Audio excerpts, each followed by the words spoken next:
Hi, I'm Rob. I'm Dave. And I'm Mr. Sink. And welcome to the Mr. Sink Show, where we show you how you can improve your home. Today we're going to show you how to give your shower a makeover without all the expense and the fuss. And how to recycle and reuse the old shower. We'll also be interviewing a shower sealing specialist with his tricks of the trade, including how to stop a leaking shower without replacing all the tiles. And get rid of that old mold. Well, let's get started. Okay, on site, and we have our dirty shower. Okay, well, check this out. Tiles look okay. We don't really need to change the tiles because they're still in pretty good nick. The grout has had better days, I reckon. Look, there's some mold growing in the corner. There's even some grout missing around there. And it could do with a really good clean. I mean, we can really save a lot of money here and just do like a quick makeover. Just clean it up, change the grout, and make it look brand new for a fraction of the cost. And I think I know the perfect person to do that for. Tony from TAC Tiling and Shower Seal. Come on down. How are you, Tony? How are you, mate? Very good. Good, how are you? Can you help us? This shower. I sure can, that's what I do for a living. Let's go have a look. Let's have a look. Okay, well, we'll have a look at this. This looks like a common problem that happens to a lot of showers after a few years of use. Okay. You've got some grime, soap scum in the corners, bit of mold, bit of grout missing around the drain, which is crucial to fix that because you get water leaking through, gets underneath and starts lifting up tiles, so we'll fix that up as well. Okay. Remove all that old mouldy silicone. Now can we save the tiles? Just by looking at these, if we look at the tiles and we tap them, they're all pretty solid, meaning we can save these tiles, that's not an issue. It's more of a cosmetic. So if you get like a hollow sound in the tiles? Drummy sound, a lot of times tiles have got a slight movement in them. That's when the job's a lot more serious. Things need to be removed, but at this stage, we can save the tiles? it's saved, yes, it can be saved. Okay, so we can do it at a fraction of the cost, which Correct. is fantastic. What we're going to do, we're going to remove all that silicone. I'm going to open up the gap around the drain so we can fill that with either grout or an epoxy, whatever's required at the time. We'll clean it all up, re-grout it, and then we'll seal it with a penetrating sealer. And that should give the shower a lot more years. Okay, first thing we do with a scraper with a sharp blade on it, as you can see, we just go through the process of removing bits and pieces that people have put in over the years. Silicone, patch up grout, which is a common occurrence that people do to their showers.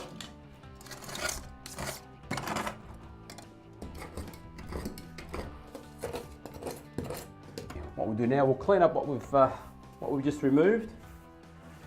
So what we'll do now is we'll use a Dremel to. That's called the Dremel. It's called a Dremel. It's got a big diamond bit on it. Looks like an elephant's... Dentist drill. Yes.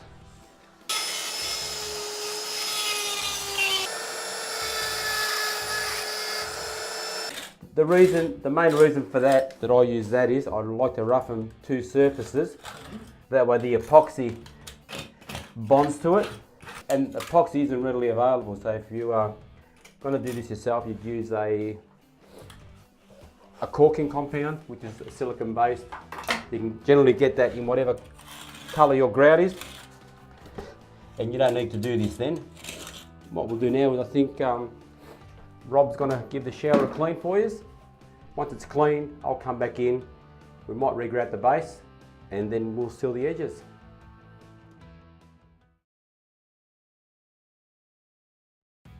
Okay, well, Tony's now finished preparing the shower. Now, the next step, Rob, is... Cleaning the shower. Okay. So I thought I'd take this opportunity just to show you a quick way of cleaning your shower, just by using some simple things like vinegar and some dishwashing soap. So tell me, Rob, I mean, everyone wants to know, what's the best way to clean your shower? The best way to clean the shower is to take your clothes off. Oh, okay, well, I'm getting out of here. Well, I'm not going to take my clothes off yet. I'll call you later when I take my clothes off. But for now, I'm just going to show you, just with some vinegar and some soap, how we can give it a good quick clean. Bit of a squeeze of the dishwashing liquid. Just give it a spray everywhere.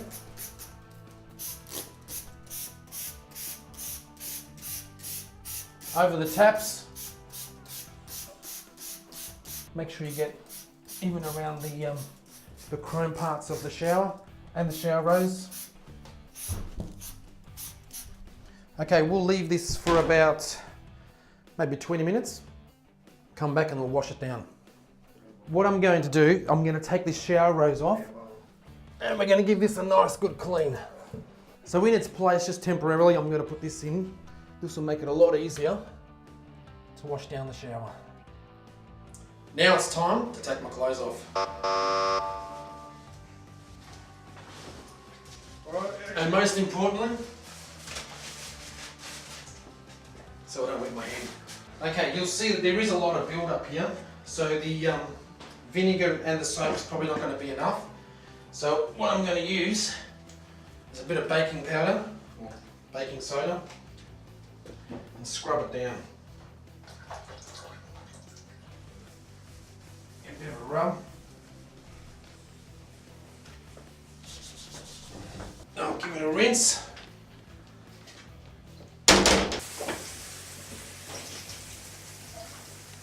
Beautiful. Do all the tiles as well. After you finish rinsing the shower down, best way to keep it clean and maintain it for everyday use is to squeegee. So if you do this every time you've had a shower, you don't have to worry about too much build up. Job done. Now I can get dressed. Okay, well I just got back to check the shower. Rob was meant to clean, which he didn't do a very good job. There's still soap scum on the tiles, still pretty ordinary. So I'm gonna have to do it myself and Rob can go and make some coffees. What coffee do you want? Short black, thank you. One sugar, yeah, that'll be fine. The bulk of the soap scum is generally on your bottom 2 or 3 rows of tiles, but this one here will clean the lot. Soap scum, generally you need one of these to get off because it's happy being there unless we entice it.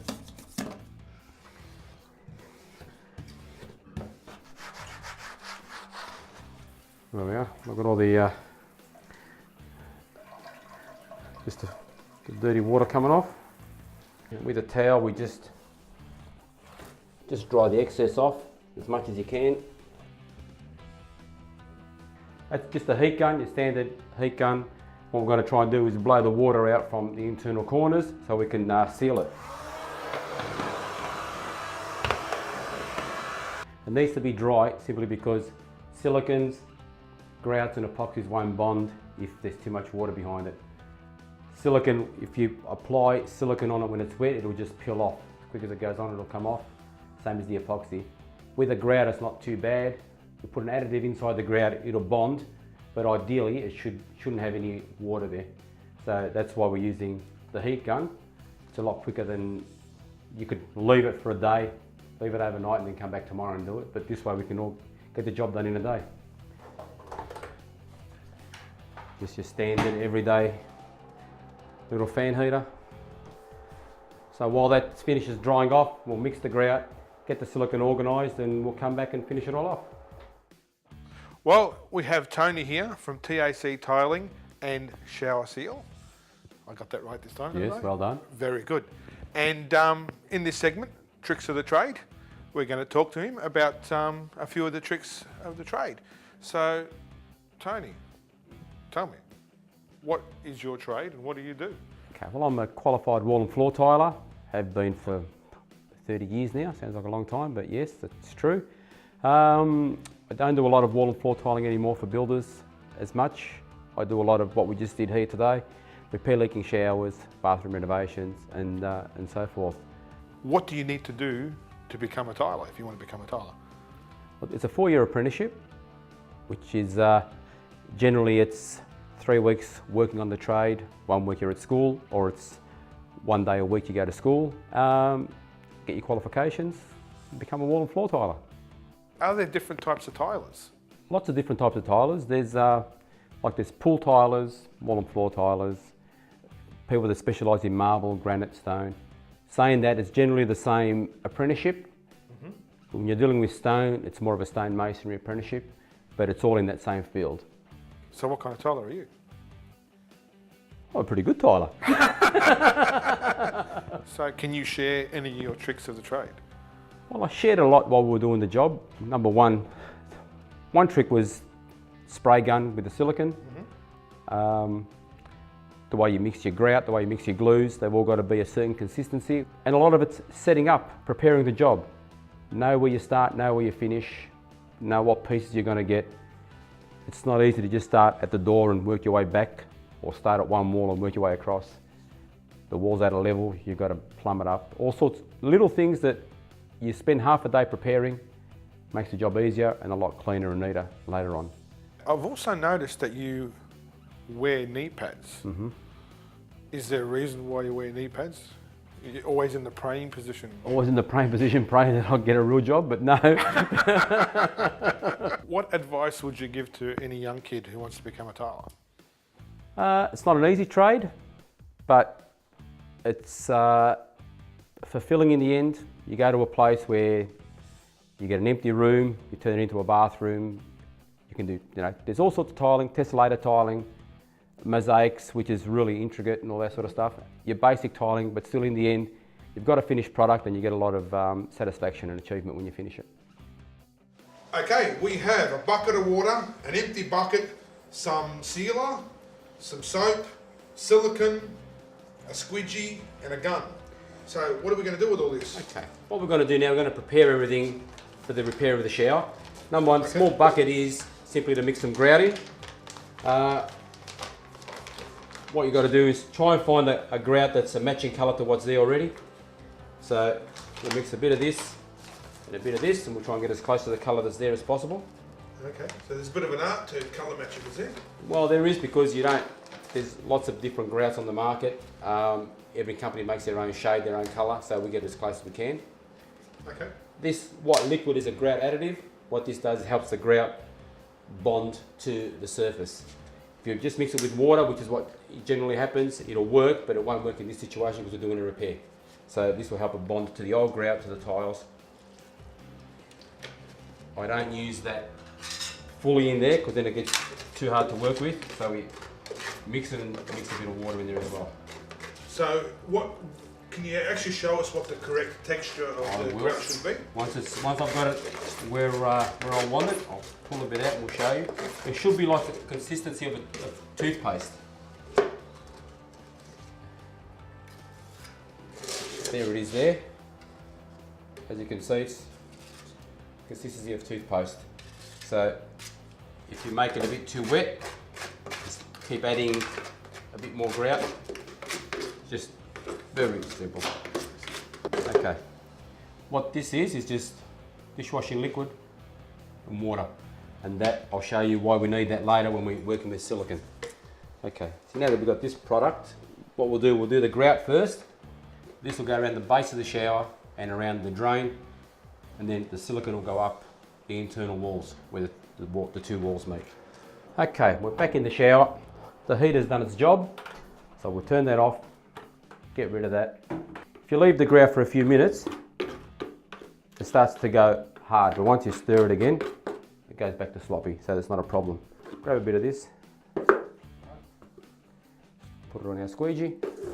In this sense, the shower was pretty good. The grout's still in one piece, so it doesn't really need to be re-grouted. So we'll just apply this to the corners. Because it's got the additive in it, it'll bond and it'll stay there.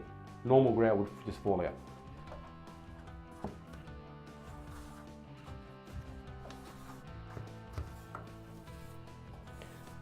That's a very important tool when you're tiling. What's that? Don't leave home without it. My finger. All I'm doing is pushing it in, just so once this goes in and hits the two tiles, it virtually bonds them together because it's a bonding agent. So it just gives it more chance of staying there. Ah, gotcha. Okay, just looks messy now, but once we clean it. Grout generally you can leave for 10 or 15 minutes to dry, but once you put the additive in, which we did before, the grout dries a lot quicker, so you've got to move that a little bit faster and get it cleaned before it dries. We're putting the sponge on a bit of an angle, so it gives it a bit of a cove effect. Okay, the next process we do, we're just going to fill around the drain. What we're doing is putting masking tape over the drain because we don't want grout going into your drain, because once that goes hard, it'll block up your drains. Just cut off the edges. Again, the grout with the additive. As you can see, it's been sitting there for a while, so it looks like it's gone hard, but once you stir it up, it'll be fine. Chocolate mousse. Chocolate mousse. With the squeegee, you just push it in as hard as you can into those joints. That's why the masking tape's there. If you do that and that all goes into your drain, it'll clog it all up.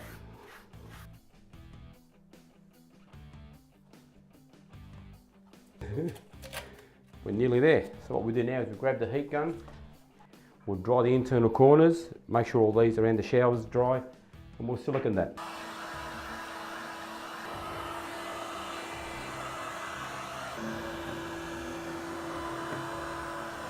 Okay, next process is we're going to put the coloured silicone into the internal corners. We use a silicone there because corners tend to flex, so this has got more chance of surviving. With the nozzle, determine how big you cut that. Depends on how big the joint is on the wall. That's an average joint, so we'll cut that on an angle like that. You can see that. So all we need now is soap and water, which I said before, an isopol stick, and toilet paper. So it'll all make sense in a minute. Apply the silicone. Soap and water, we spray that on. Liberally spray that on. What's the soap and water do? What that does is stops the silicone from sticking to the tiles now. Once it's wet, silicone doesn't stick. So we've applied the silicone where we want it, where it's dry.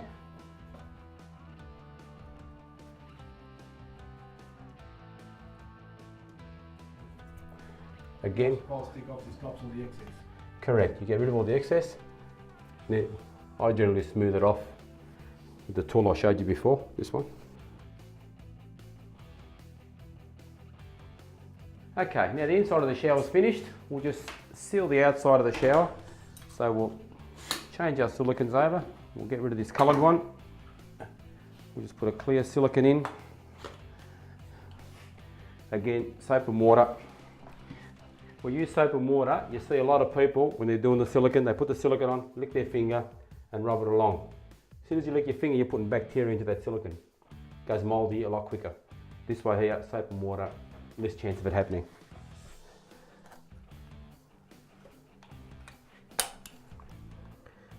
These corners in showers are pretty crucial to seal properly because that's where they always leak from. Right.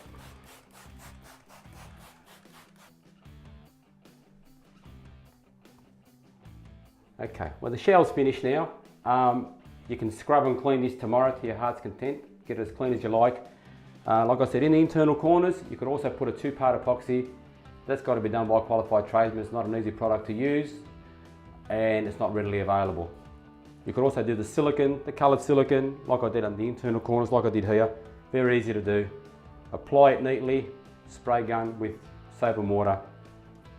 Go and buy a paddle pop, have an ice cream stick, and you can do that. That's very easy. Toilet paper just keeps everything clean. And that's it. Shower's ready to use tomorrow morning, 24 hours. It's ready to go. All done, boys. Thank you, Tony. No worries, mate. Thank Hope you you're very happy with much. it. Thanks, mate. No problem, I'll send you the bill.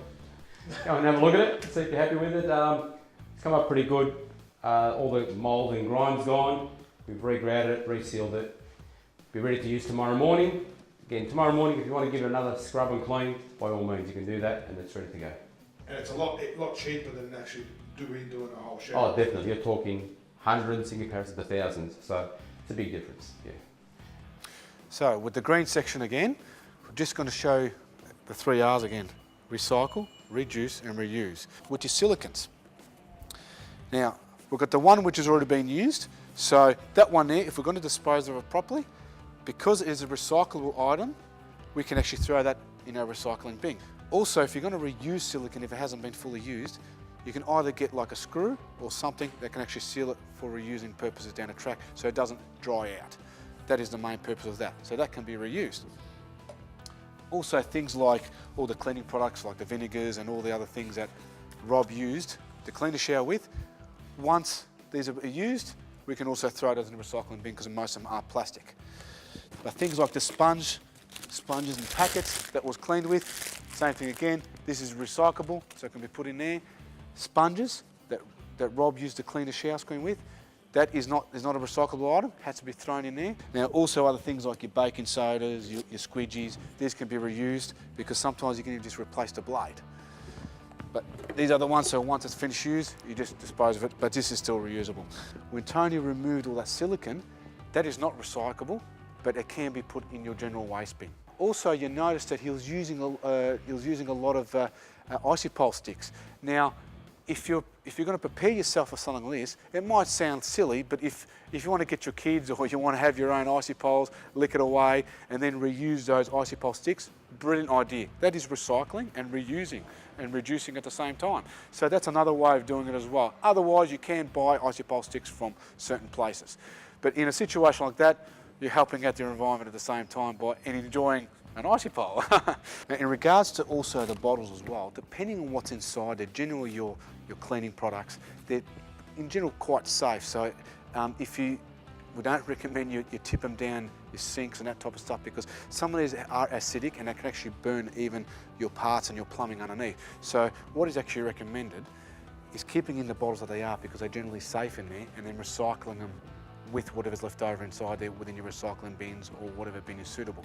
But just remember, with your 3 R's, reduce, recycle and reuse, but at the same time, always read labels and just double check with procedures. Okay, well, he's finished his job. Even the squeak has come out of here. Yeah, wow. And Look how clean it is. all the mould in the corner's all gone. Oh, beautiful. Well, the owners of the house will be pretty wrapped with this. They'll get at least another 10 years out of this. And it's all clean, leak-proof now. Yep. Great. Done a good job.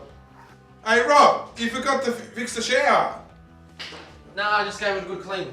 Oh, beautiful. Let's put this back. We'll show the guys how easy this is to do. Now, although this is plumbing, this is not actually something that you need to be a licensed plumber to do. So, Oh, you don't want to get mad here. okay, so put the Teflon on, and when you put Teflon on, always go the same way you screw in, which is clockwise. Yeah,